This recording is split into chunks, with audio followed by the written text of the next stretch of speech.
Connaissance, recherche, sciences, dessin, mathématiques, théorie, physique, philosophie, conférences, archéologie, nature.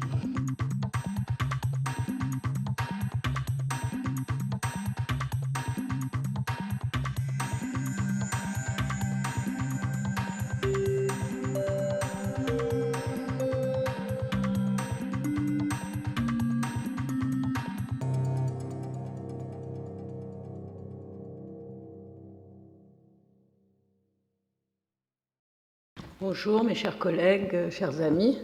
Tout d'abord, je vous félicite d'avoir bravé le froid et la tempête pour venir un samedi matin écouter, mais je pense que c'est vraiment pour moi un plaisir et un honneur de rendre hommage à mon mentor, maître et ami, le professeur Dosset.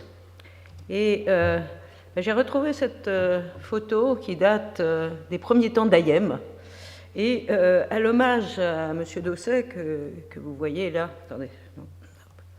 Que vous voyez, il y avait comme un aéropage important avec beaucoup de personnes qui ont vraiment marqué l'histoire de l'hôpital Saint-Louis. Et je voulais profiter de cet hommage à M. Dosset pour rendre également hommage à mon second maître mentor, qui était le professeur Jean Bernard, qui lui aussi nous a quittés.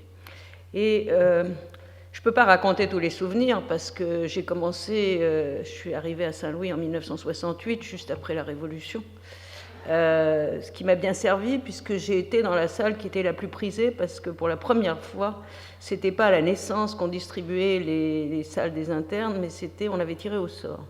Et j'étais tombée sur Ayem, qui était la place qui était recherchée par tous.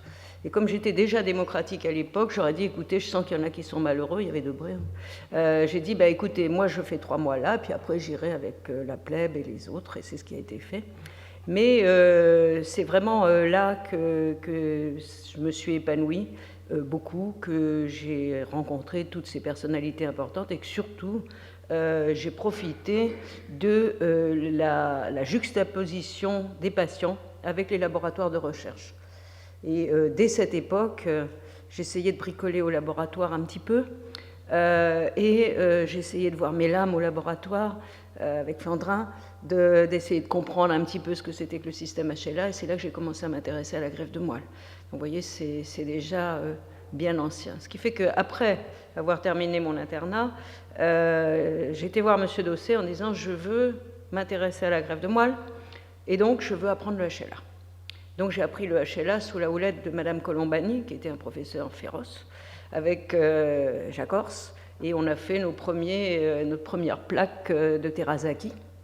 Je dois vous dire que c'est moi qui ai introduit le ficol, pour ceux qui ne le savent pas, parce que je n'avais pas la patience d'attendre le plasmagel, ça m'énervait d'attendre 2 heures.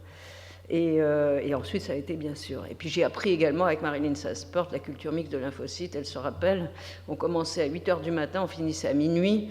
En macrotechnique, c'était l'aventure. Et surtout, on essayait de ne pas se tromper dans les tubes. Enfin, tu te rappelles.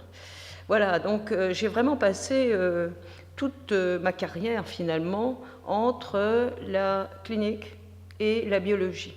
Et c'est grâce aussi bien à M. Jean Bernard qu'à M. Dosset que la greffe de moelle a pu se développer en France et en Europe, et je dois dire également dans le monde. Et c'est à partir de ces premiers patients que nous avons traités, et grâce à la confiance qu'ils m'ont fait, qu'on a pu avancer. Parce que les premiers patients que nous avions traités à l'hôpital Saint-Louis, ils étaient tous morts la première année. Et donc certains me regardaient en disant « mais qu'est-ce qu'elle fabrique celle-là, vous voyez, ça ne peut pas marcher ». Et il a fallu quand même beaucoup d'encouragement et de ténacité pour pouvoir continuer. Donc je leur dois énormément.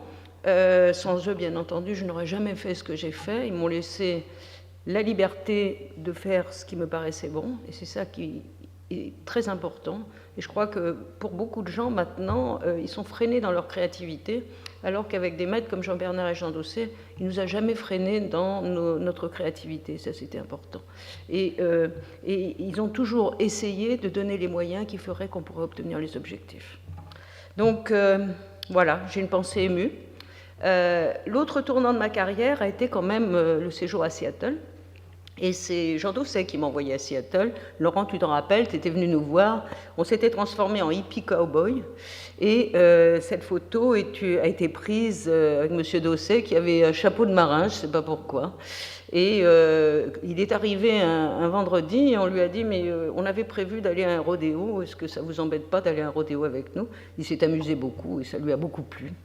Et donc, je rends hommage, bien sûr, à lui et également à mon autre maître qui était Don Thomas, qui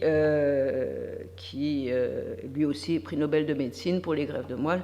Et je dois dire que j'ai été particulièrement heureuse d'avoir des maîtres comme ceux-là pour la suite de ma carrière. Évidemment, sans eux, je n'aurais rien fait. Et il y a Laurent qui a toujours été tout près de nous. Alors, je vais passer aux greffes de sang de cordon ombilical. La première a été faite en 1988, elle a été publiée dans le New England Journal of Medicine, et pour la première fois, on avait démontré que du sang de cordon ombilical prélevé à la naissance, congelé à partir d'un donneur HLA identique de la fratrie, pouvait entraîner une reconstitution hématopoïétique chez un patient atteint de maladie de Fanconi.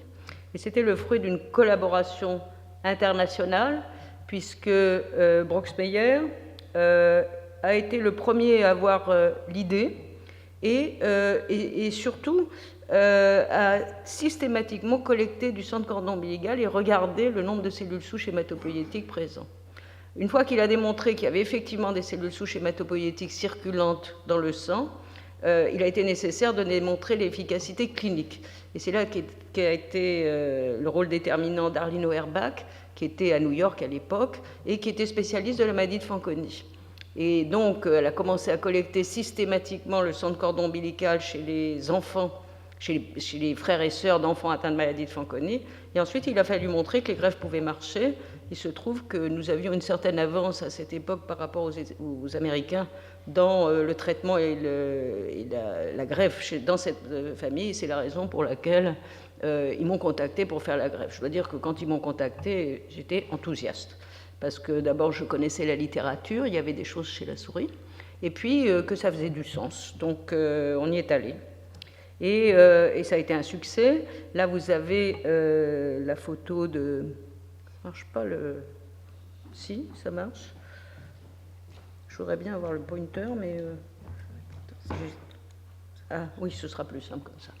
Donc, voici l'enfant avec la petite sœur. Voilà la façon dont le sang de cordon a voyagé. C'était dans un avion sur un siège passager. Mais bien évidemment, maintenant, on ne ferait plus comme ça.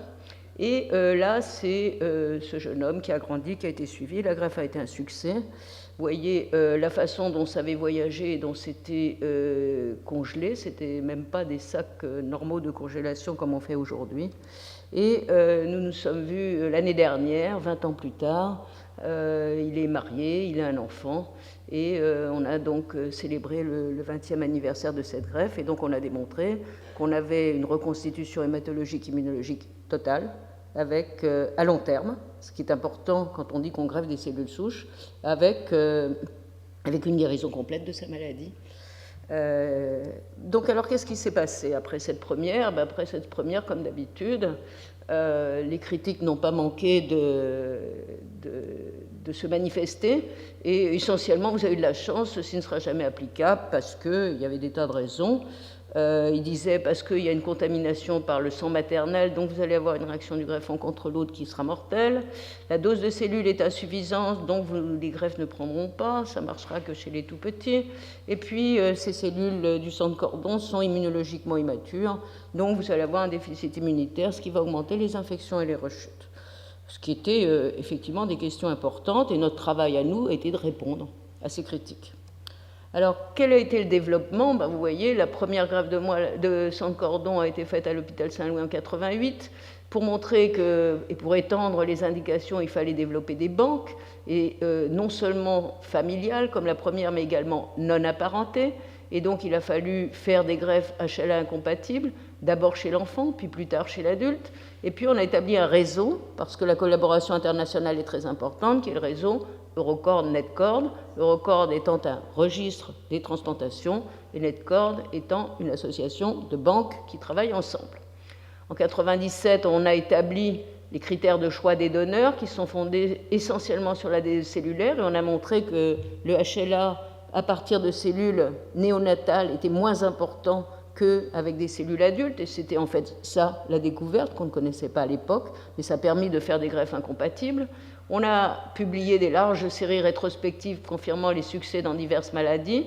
On a montré que les greffes de sang de cordon non identiques, non HLA identiques, donnaient les mêmes résultats que des greffes de moelle HLA identiques. À partir de 2002, on a commencé à utiliser le sang de cordon chez l'adulte. On a amélioré les techniques de greffe.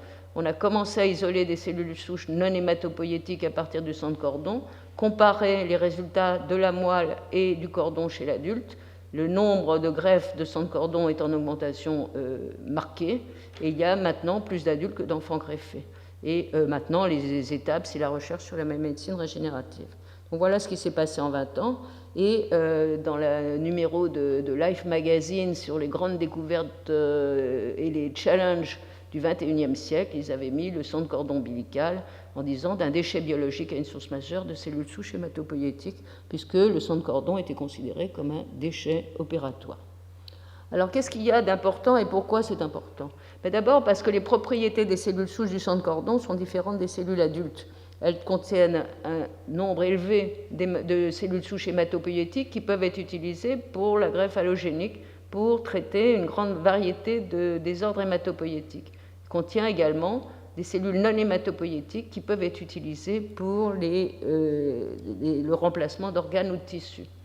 Il y a des différences par rapport aux cellules adultes parce qu'elles sont enrichies en cellules immatures, qu'elles peuvent se différencier dans une grande variété de cellules souches, et il y a surtout une différence dans la qualité. Les cellules sont plus jeunes, elles ont une plus grande capacité de greffe, elles vivent plus longtemps puisqu'elles ont des télomères plus longs, elles donnent moins de réactions immunitaires adverses. Et là, c'est résumé quelques propriétés de ces cellules: augmentation des progéniteurs immatures, plus grande clonogénicité, plus grand potentiel d'expansion, télomères plus longs, meilleur taux de transduction des gènes et différents facteurs pour la prise de la greffe. Sur le plan immunologique, elles sont naïves, immatures, la production de cytokines est diminuée, elles ont des capacités suppressives, ce qui aboutit à moins de réactions du greffon contre l'autre et la possibilité d'utiliser ces cellules en situation non HLA identique. Donc, le développement a été assez rapide vers les banques de sang de cordon, les critères de sélection, la comparaison des résultats, les méthodes de facilitation de prise de la greffe et la médecine régénérative. Je vais vous le résumer très brièvement. D'abord, le développement des banques, ça a été crucial pour la suite. Et les avantages, c'est que ces cellules sont d'accès facile, il n'y a pas d'attente. Les marqueurs HLA et les marqueurs infectieux sont faits à l'avance, puisque ces cellules sont cryopréservées et peuvent être conservées plus de 25 ans, maintenant on le sait. Il n'y a pas de risque pour le donneur et pas de problème éthique. Et donc ceci explique le développement des banques. Il y a plusieurs types de banques. Celles dont on parle le plus souvent sont des banques non apparentées pour les greffes de cellules souches hématopoïétiques dans les maladies hématologiques. Le don est anonyme et gratuit, le plus souvent public. Il y a des banques apparentées pour la fratrie d'un patient avec une maladie hématologique, par exemple la drépanocytose. Ces banques sont en France publiques, mais elles peuvent être également privées. Et puis, il y a une conservation qui est sujette à discussion, et je ne rentrerai pas dans cette discussion aujourd'hui, où il y a des banques autologues pour une utilisation potentielle ultérieure dite à usage privé, familial, pour la propre utilisation par l'enfant donneur ou autologue. Et celles-là sont bien sûr très discutées. Alors, pour revenir aux banques publiques, tout le processus maintenant est standardisé depuis la collection, la miniaturisation du prélèvement, et il y a des procédures standards depuis le moment de la collecte jusqu'à la cryopréservation. Il y a également ce qui a été fait par le groupe FACNetCord, qui est un manuel d'accréditation et une accréditation. Et là, on vient juste de publier la 4e édition de cette accréditation. Et donc, la qualité est assurée. Et quand on regarde, ici, c'est la World Marrow Donor Association, le développement de ces banques. Vous voyez le nombre total d'unités qui sont stockées. Et dans celles qui sont dans les inventaires internationaux, vous voyez qu'il y a plus de 500 000 unités de sang de cordon qui sont prélevées et congelées dans le monde. C'est un réseau de banques internationales. Et parallèlement au développement des banques, on voit parallèlement une augmentation du nombre d'unités qui ont été données pour la transplantation. Et aujourd'hui, il y a plus de 20 000 patients qui ont profité de ces greffes, sachant que c'est des patients qui n'auraient pas été greffés, puisqu'ils n'avaient pas de donneur HLA identique. Donc ce sont quand même un nombre important. Alors, parallèlement à ça, le réseau Eurocord, qui est situé à l'hôpital Saint-Louis, a collecté les observations, et vous voyez là aussi une augmentation progressive du nombre. Et là, nous avons plus de 6000 observations qui ont été collectées, et il y a eu un changement majeur. Au départ, c'était surtout des enfants qui sont là en blanc, mais vous voyez qu'à partir de 2004, le nombre d'adultes greffés augmente, et aujourd'hui, il y a beaucoup plus d'adultes que d'enfants qui sont greffés par ces techniques. Et ceci est lié à une amélioration des techniques de greffe. Ce qu'on a vu, et ça c'est un mystère d'ailleurs, c'est que quand il n'y a pas assez de cellules dans un cordon, on en met 2 et ça marche par un mécanisme qui est totalement inconnu, et qui pose d'ailleurs des problèmes dans la sélection des donneurs, parce qu'on aimerait bien savoir lequel va marcher des 2, mais il y a un effet synergique entre les 2 greffons. Et ceci est également une diminution de la toxicité par l'utilisation de conditionnements non myéloablatifs avec des nouveaux médicaments comme la fludarabine, qui permet de diminuer considérablement la toxicité. Donc quand on reprend dans le registre, qu'est-ce qu'on voit ? Tous les diagnostics pour lesquels on fait une greffe de moelle ont été utilisés, aussi bien chez l'enfant que chez l'adulte, mais vous voyez que la très grande majorité des greffes sont faites aujourd'hui pour des hémopathies malignes, et chez l'enfant, les aplasies médulaires, les hémoglobinopathies comme les drépanocytoses thalassémies, les déficits immunitaires et les maladies métaboliques. Alors que chez l'adulte, la très grande majorité des greffes sont faites pour des maladies malignes, leucémie, myélodysplasie, leucémie chronique, lymphome et myélome. Alors, qu'est-ce qu'on peut dire sur les acquis ? On peut dire qu'aujourd'hui, la greffe de sang de cordon peut remplacer la greffe de moelle osseuse dans toutes ses indications, avec des résultats équivalents chez l'adulte comme chez l'enfant. Et donc, toutes ces indications, qui sont des indications de greffe de moelle, ont été répétées. Alors, quels sont les principaux acquis ? Il y a eu beaucoup de travaux sur le rôle de la dose de cellules et du HLA. Et simplement, pour vous montrer la relation qu'il y a pour la prise, ça c'est la prise des neutrophiles. Et vous voyez que quand on mesure le nombre de cellules CD34 dans le greffon, il y a une corrélation entre le nombre de ces cellules et la prise de la greffe. Alors évidemment, on s'est intéressé à quelle est l'interaction entre le nombre de cellules et les différences HLA. Vous voyez que la meilleure série, ça c'est la mortalité liée à la greffe. La meilleure série, c'est celle où il y a 0 à 1 incompatibilité HLA avec une dose de cellules importante, supérieure à 2. Et vous voyez que la dose de cellules est quand même très très importante, parce qu'à incompatibilité HLA égale, voilà, c'est celle-là. Vous voyez que quand vous n'avez pas assez de cellules, vous avez une augmentation de la mortalité liée à la greffe. Et donc ceci, c'est le groupe des sujets qui ont une dose faible, et ceci est le groupe des sujets qui ont une dose plus forte. Et vous voyez que vous avez quand même une différence entre 0, 1, 2 ou 3, 4 différences HLA. Donc on trouve une petite différence HLA, mais elle n'est pas très importante. Par contre, ce qu'on a trouvé également, c'est que plus on a de différences HLA, et moins le taux de rechute est important dans les maladies malignes. Donc plus on est identique, plus il y a de rechute, moins on est identique, moins on a de rechute. Ce qui explique cette courbe, qui est la courbe de survie sans rechute, qui montre qu'on ne trouve aucune différence liée à HLA, puisque dans un cas, les différences HLA vont donner plus de rejet, mais comme dans l'autre cas, il y aura moins de rechute, et bien finalement, en termes de survie, c'est la même chose. Donc ça, c'était important, et ça nous a permis de faire des recommandations. Et donc, quand on prend dans l'évolution chez l'enfant, et qu'on regarde avant 2000, 2000, 2004, 2005, 2008, et on regarde la dose de cellules injectées, collectées, le nombre de disparités HLA et le stade de la maladie, vous voyez qu'avec les années, on a tendance à augmenter la dose cellulaire on a tendance à diminuer le nombre de différents HLA et on prend des malades un peu moins avancés. Et ceci explique la qualité des résultats obtenus et les progrès au cours des années. Et ça, c'est une étude qui a été publiée dans Lancet en 2007, où on compare chez l'enfant atteint de leucémie aiguë les greffes de sang de cordon comparées aux greffes de moelle. Vous voyez que le sang de cordon identique est là.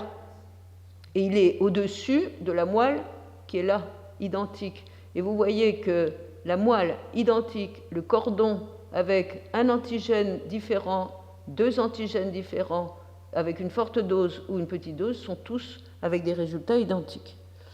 Donc, un désespoir, c'est que si on augmente encore le nombre d'unités stockées, peut-être qu'on arrivera à ce moment-là à donner des résultats supérieurs à ceux de la moelle, mais pour l'instant, ça reste à vérifier.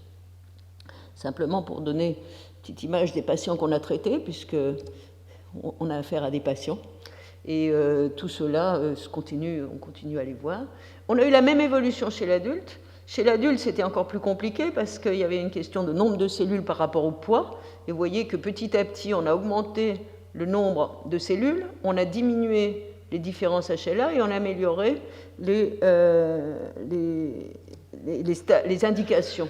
Et vous voyez, entre 1994 et 1998, la survie était là. Et vous voyez, 2004-2008, la survie est là. Donc, tout ceci a été très important. Et c'est une étude qui a été publiée dans le New England Journal of Medicine comparant les résultats de la moelle et du cordon chez les adultes avec une leucémie aiguë. Vous voyez qu'entre la moelle et le cordon, il n'y a aucune différence significative. Et ceci a été retrouvé également dans une étude américaine. Alors, je vois qui se déplace, alors je vais aller là. Tu me donnes 2-3 minutes. Oui, parce qu'en plus, tu m'as fait commencer plus tard. Hein. Alors, les perspectives, parce que je pense que c'est quand même important de dire que l'histoire n'est pas terminée et qu'il y a beaucoup de choses qui sont en cours. Pour la facilitation de la prise de la greffe, on utilise beaucoup maintenant les doubles greffes de sang de cordon. Et puis, il y a surtout d'autres méthodes pour essayer d'améliorer la prise et pour faciliter la greffe. Simplement, des petits résultats. Ceci, c'est une étude française des doubles greffes de sang de cordon après conditionnement ablatif. Vous voyez que la survie est à 45% chez l'adulte, ce qui est quand même tout à fait intéressant. Mais ce qui est très intéressant, c'est que quand on met un cordon, on a un taux de rechute qui est à 38% dans les lymphomes. Et vous voyez que quand vous en mettez 2, il doit y avoir un phénomène immunologique qui fait que le nombre de rechutes est extrêmement faible. Et ça, c'est vraiment quelque chose qu'on continue. Alors, qu'est-ce qu'on peut dire ? On peut dire que les doubles greffes de sang de cordon, ça augmente la prise, ça donne des taux comparables à ceux d'une dose unique avec le même nombre de cellules. Le mécanisme n'est pas connu. Il y a un effet additif comme ça, mais il y a très certainement un effet immunologique qu'on ne pourrait pas expliquer autrement, puisque toujours une des unités est rejetée au long terme. Il n'y en a qu'une qui survit. Le risque de GVH est plus élevé. Le risque de GVH chronique est le même, mais ce qui est intéressant, c'est qu'il y a une diminution du risque de rechute lié aux doubles greffes de sang de cordon. Donc là, c'est important. Alors, les mécanismes possibles, c'est effet additif ou effet immunologique, ou les deux, et comprendre ces phénomènes est vraiment très important. Il y a d'autres choses qui sont à l'étude et qui sont dans des phases 1. Il y a l'expansion ex vivo avec des cocktails de cytokines. Il y a l'utilisation de molécules de homing, en particulier les SDF1 agonistes par Svilapidote. Et puis, il y a les travaux de Broxmeyer sur le CD26, l'inhibiteur CD26, la diprotéine A. Il y a également une étude assez intéressante sur les parathyroïdes qui travaillent sur le micro-environnement des niches et qui faciliterait la prise du greffon. Enfin, il y a beaucoup d'idées là en ce moment. L'autre idée, c'est d'utiliser les cellules mésenchymateuses parce qu'elles peuvent être isolées de la moelle ou du cordon. Des essais cliniques ont montré que ça pouvait améliorer la prise de la greffe, mais surtout ça diminue la réaction du greffon contre l'autre. Et ça peut être utile également comme support pour l'expansion, si on veut faire de l'expansion des cellules du cordon. Donc là aussi, il y a des essais de phase 1 qui sont en cours avec les cellules mésenchymateuses. des essais d'immunothérapie qui sont en cours ou en voie d'être en cours, qui est d'isoler à partir du centre cordé, on sait le faire. On peut isoler les Treg pour diminuer la réaction du greffe contre l'autre, les cellules NK pour améliorer l'effet antitumoral, des CTL pour les effets antitumoraux anti-infectieux et les cellules mésenchymateuses qui diminuent la GVH et améliorent la prise. Le sang de cordon est une très bonne source puisqu'on en a, elles sont facilement disponibles, on peut les conserver et finalement peut-être que HLA n'est pas aussi important par rapport aux cellules adultes. Et enfin, je terminerai par la médecine régénérative. On sait qu'il y a plusieurs sources, les cellules embryonnaires, les cellules IPS à partir de toutes ces cellules, le cordon, et les cellules adultes. Et bien entendu, il y a beaucoup de travaux. Tout ce qu'on sait, c'est qu'à partir du sang de cordon, mais également à partir du cordon et du placenta, on peut sortir toutes les cellules qui ont des propriétés proches des cellules embryonnaires, tout en n'ayant pas la totalité des propriétés des cellules embryonnaires. Donc je termine en disant que le sang de cordon est une ressource biologique unique pour la greffe hématopoïétique, la médecine régénérative et la recherche scientifique. Et ça veut dire qu'il faut augmenter le nombre d'unités stockées dans les banques. Voilà. Alors, voilà, on fait un congrès parce que je veux parler de mes partenaires. Il y a Eurocord et Netcord, j'en ai parlé, l'École européenne d'hématologie qui nous permet de diffuser toutes les informations. Nous avons un site web qui s'appelle Eurocord Aide, où si vous voulez en savoir plus sur le sang de cordon, tout est là. Et notre prochain congrès sera à Marseille au mois de novembre de l'année prochaine. Et voici l'équipe d'Eurocord à l'hôpital Saint-Louis. Merci.